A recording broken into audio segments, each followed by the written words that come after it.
Good morning. Malai Murasu, 15 minutes news in English. Headlines for the day. Vice President C.P. Radhakrishnan arrives in TN today on two-day visit. Stalin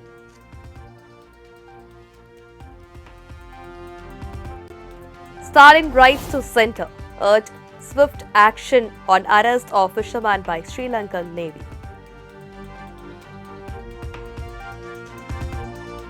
AIADMK convenes key district secretaries meet December 31.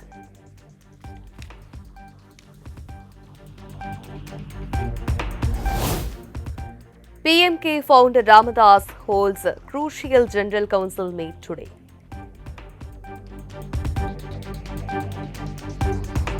Peace deal closed, but land disputes unresolved, says Trump after meeting Zelensky.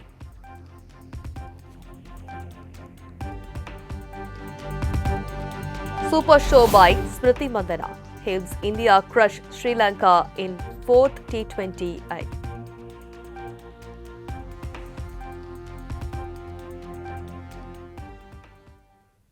News in detail. Vice President C.P. Radhakrishnan arrives in TN today on two-day visit.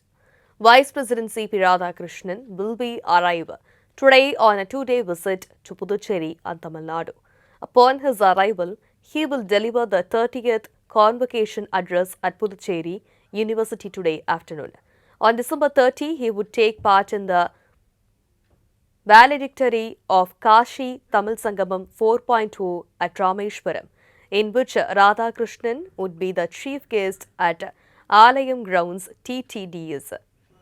Kashi Tamil Sangamam 4.0 was held from December 2 to 15 in Varanasi that brought together students, academicians, artists, writers and culture practitioners from across the country.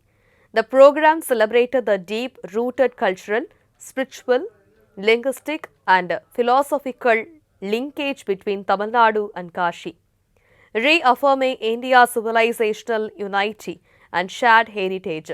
Security has been tightened at Puducherry and Rameshwaram in Ramanathapuram district in view of the Vice President visit and flying of drones by band.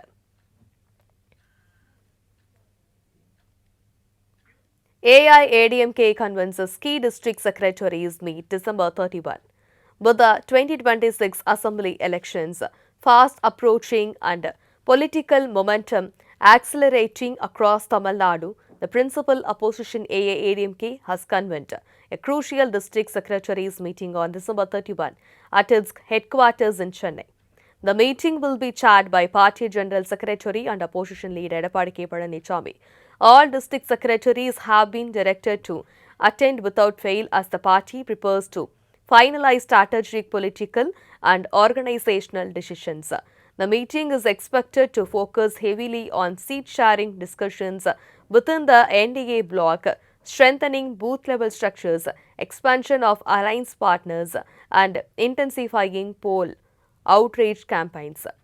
Sources said the meeting gained significance in the backdrop of senior BJP leader and Union Minister Piyush Goyal recently holding discussions with EPS over alliance coordination and seat strategy. AIADMK has also formed a 9-member manifesto committee signalling its determination to mount a strong challenge to the ruling DMK.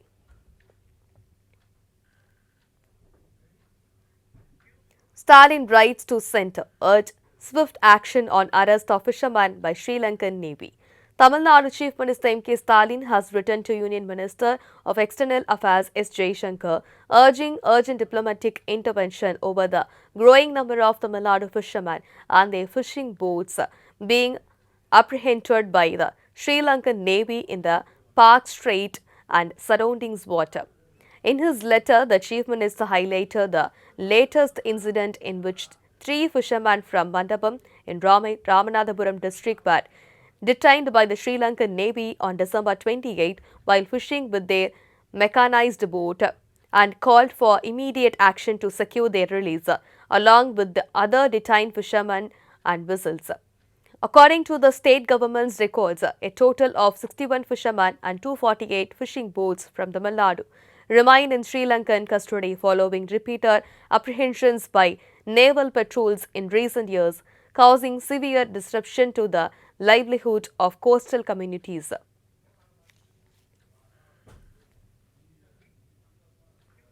PMK founder Ramadas holds crucial General Council meet today. The Patali Makkal Kachi faces a major internal battle of founder Dr. S. Ramadas has convened a key General Council meeting in Salem today.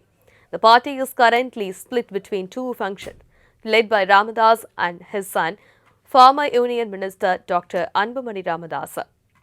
The meeting comes after Anbumani's faction expelled senior leader and longtime Ramadas loyalist G.K. Mani from the party for anti-party activities. Earlier, Anbumani held his own council meeting and insisted that he would continue as PMK president till August 2026.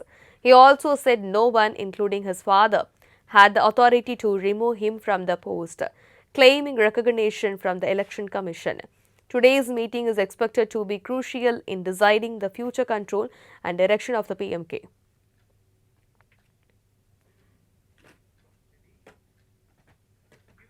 Congress is voice of India's soul, Rahul on party's foundation day. On the 140th Foundation Day on Sunday, Rahul Gandhi said the Congress is not just a political party but the voice of India's soul that has stood with every weak, deprived and hardworking person.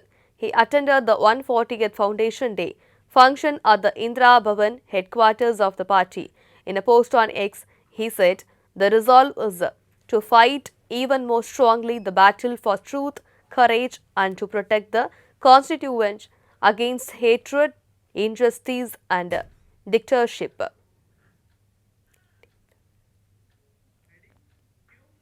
Peace deal close, but land dispute unresolved, says Trump after meeting Zelensky.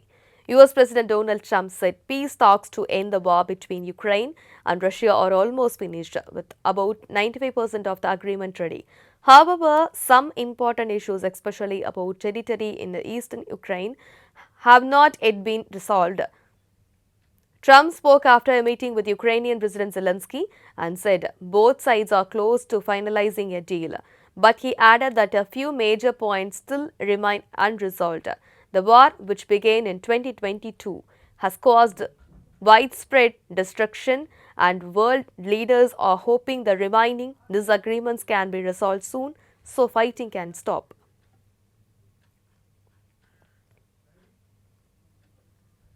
Bangladesh's attack on Hindus isolated, not targeted.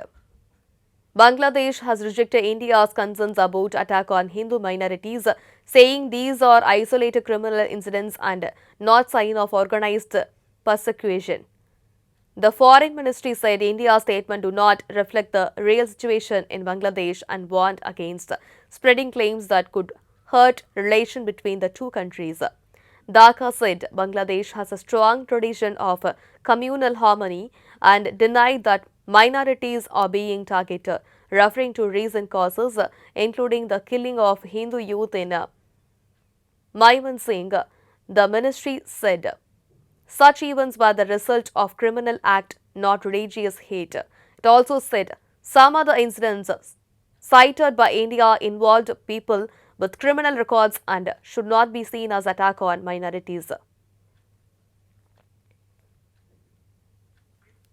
Super show by Smriti Mandhana helps India crush Sri Lanka in 4th T20I.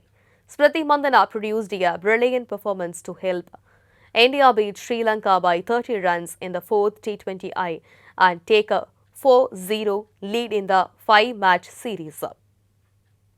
Playing at the Greenfield Stadium, India posted a huge 221 for 2 thanks to a stunning 162-run stand between Mandhana and Shafali Verma, the highest partnership of India in women's T20Is. Mandhana scored 80 of 48 balls, while Shafali smashed 79 of 46, thrilling the crowd with powerful shots. Sri Lanka could not match India's total and fell short in the chase. With this match, Smriti also created history by becoming the fastest Indian woman to reach 10,000 international runs, surpassing Mithali Raj. India now aim for a clean sweep in the series. Weather updates of popular tourist destinations.